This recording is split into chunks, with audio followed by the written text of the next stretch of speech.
അസ്സലാമു അലൈക്കും.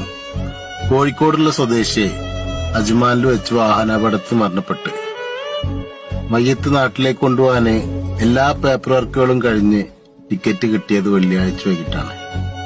ആ സംഭവം ഉമ്മാക്ക് വിളിച്ചറിഞ്ഞപ്പോ ഉമ്മ പറഞ്ഞത്, മക്കൾ ആ ടിക്കറ്റ് വ്യാഴാഴ്ചക്ക് ആക്കുകയാണെങ്കിൽ വെള്ളിയാഴ്ചക്ക് ജുമാക്ക് മുമ്പ് ആ മയ്യത്ത് കവറടക്കുകയാണെങ്കിൽ അതല്ല ഏറ്റവും ഉത്തമം എന്ന് പറഞ്ഞപ്പോ അവര് പറഞ്ഞത് ആ ടിക്കറ്റ് ഒരിക്കലും മാറ്റാൻ പറ്റാത്ത ടിക്കറ്റാണ്.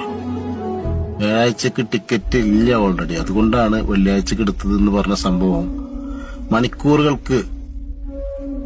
മണിക്കൂറുകൾ ആവുമ്പോഴേക്കും എയർലൈൻസിൽ നിന്ന് അവർക്കൊരു മെസ്സേജ് വന്നു, ആ ടിക്കറ്റ് ഓൾറെഡി വ്യാഴാഴ്ചക്ക് മാറ്റിയിരിക്കുന്നു, വെള്ളിയാഴ്ചക്ക് ആ ഫ്ലൈറ്റ് ക്യാൻസലാണ്, അതുകൊണ്ട് ആ ടിക്കറ്റ് വ്യാഴാഴ്ച കൊണ്ടുപോകുന്ന പറഞ്ഞിട്ടുള്ള ഒരു മെസ്സേജ് വന്നപ്പോ അവർക്ക് അന്തം വിട്ടുപോയി. കാരണം ഒരു ഉമ്മയുടെ പ്രാർത്ഥന ജീവിച്ചിരിക്കുമ്പോഴല്ല, അത് മരിച്ചാലും മക്കൾക്ക് കിട്ടുന്നതാണ്.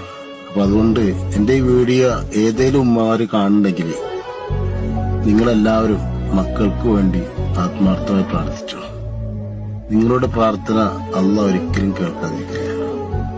അത് മരണത്തിലാണെങ്കിലും ജീവിച്ചിരിക്കുന്ന കാലത്താണ്.